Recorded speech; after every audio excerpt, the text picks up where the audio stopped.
Yes. What I find in both of your works, and of course now you can disagree with me if I interpret you wrongly or rightly, is that you seek a combination of what I would call finding something that enchants the universe. That is, as you said, that you should write a realist novel about Bhopal, but then you should really be truthful. But that you decide to make a space where the world seems more enchanted and mysterious than it perhaps is if you go and look at it. And you combine that also with a strong sense of indignation about how things are.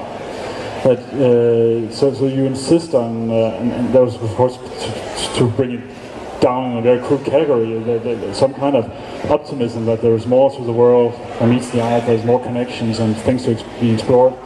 But there's also some serious justice and injustices in the world that also needs to be addressed, and you try to conjure that to bring that into one work. Does that completely? Is that? You wanting me to disagree with you? You can do. It would be more fun if you disagree.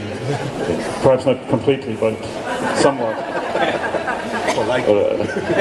Well, first of all, I want to agree with Tabish about the whole issue of Bollywood, because of course the period that you're talking about is the period of Guru Dutt and all those wonderful communist-inspired people and the great filmmakers who had a vision. And what came with Bollywood was disgraceful. So, of course, you wouldn't want to not what they call Bollywood. Oh dear. But this is the problem with labels, isn't it?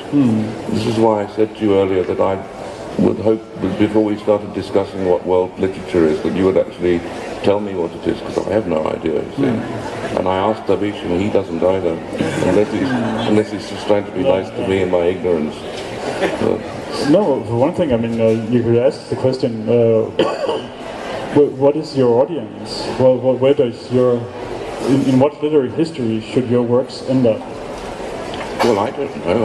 I don't care either. No. I just have to write them. Yeah. And I write them in the best language that I can use, which happens to be English. My Hindi is not very good. When I wrote Animals People, I really wrote it for an English audience, to be honest with you. Yeah. The way the tenses are constructed, for example, echoes quite closely the way English footballers talk about the game they've just played. Have you ever seen the television when you get Wayne Rooney or someone, and Manchester United's just put 8 past Arsenal? We've all seen it, you know. We've all just watched it, and he says, well, yeah, we've had a good game. You know, I've run down the left, Giggsy's crossed it in, I've put in the net. And it's always in the present perfect. I've done this, he's done that. And I used to wonder, why do they do that, you know? Why? But so this is how animals sort of talk like that. I've gone up the tree, you know, like that. So in terms of its language and the way the technicalities of the language are constructed was very much with an English audience in mind. Knowing that, the audience in India is so sophisticated and well read that they would have absolutely no problem with it whatsoever. You know, I think one can safely say that, don't you? Yeah. Well, I of course, I agree with what you say, but I would like to nuance it slightly differently in the sense that for me it's important to be seen as a writer who comes from India, but not as an Indian writer.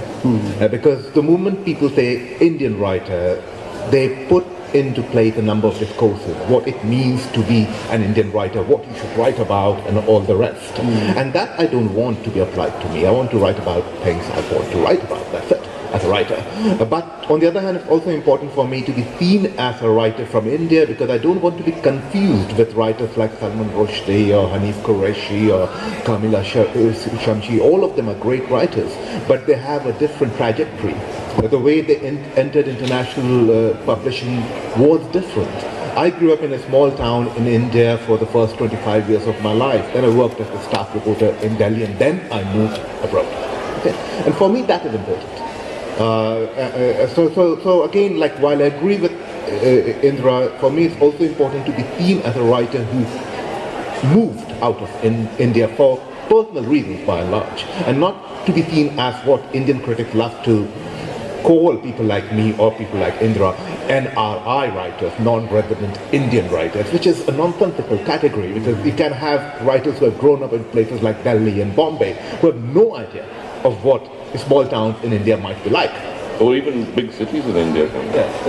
And on the other hand, you can have writers like Indra Sinha or me now, and lots of other people, Siddharth Dev, Pankaj Mishra, who might engage themselves with things that are not purely cosmopolitan or diasporic. Like Animals People is not a diasporic novel. It engages with a particular event in a particular location of India in a particular historical period. So in that sense, I don't want to be called an NRI writer or a diasporic writer, and because of that, it's important for me to express that I'm a writer who comes from India. But that's about it. Yeah. So how should? But so you feel sometimes that you're stigmatized. I mean, is it a big problem? I mean.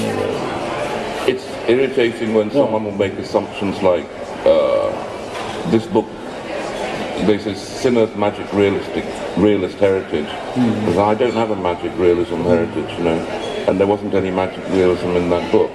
But when people make these assumptions, I mean, the stupidest review I ever had was a review that said Animals People is clearly based on Animal Farm.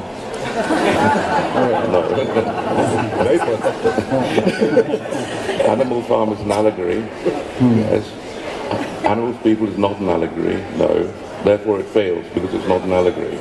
And then, come on, you know, this is idiotic. And then this person publishing this in a national magazine, reaching God knows how many people who probably won't buy my book. Soon I want to go and throttle him. And this is what happens when you get people making assumptions. Nobody should make assumptions about anyone. It's not even as though, Tabish, to be honest, you know, if there were 10 writers, and there aren't, there could never be, who grew up in Bihar, in your small town, all 10 of you would be completely different anyway. So how can you know, you couldn't say you're a Bihari writer. So I know you love the Dohabadi of Khair. Oh, I like saying that I'm a Bihari writer sometimes, because Bihar is such a neglected part of India. The moment you say Bihari writer, Indians kind of look up. You wouldn't, but Indians do. Like when I moved to Delhi after I became a journalist, people would come to me and say, oh, you know, Delhi has these 3 universities, JNU, which is the most leftist and the most prestigious, along with the DU, Delhi University, and then Jamia Millia Islamia, JMI. Okay, JNU, DU, JMI. They would come up to me 3 or 4 times and say, where did you finish your education from? No, when did you finish from JNU? And I say, well, I never went to JNU. Ah, you're a DU boy. No, I never went to DU. Oh, so you're from JMI? I said, no, actually I studied in Bihar. so because of that, I like insisting on the Bihar aspect, but that's the only real reason. The other thing, you know, if one is going to be called an Indian writer, you have to question what is India. And I don't believe there is such a thing as India anymore. I mean, as you said, it was a beautiful dream that was assassinated with Gandhiji, probably, you know. That now all you've got is a bunch of greedy old men raping the country and fighting among themselves. And we have a Maoist insurrection in the center of the country.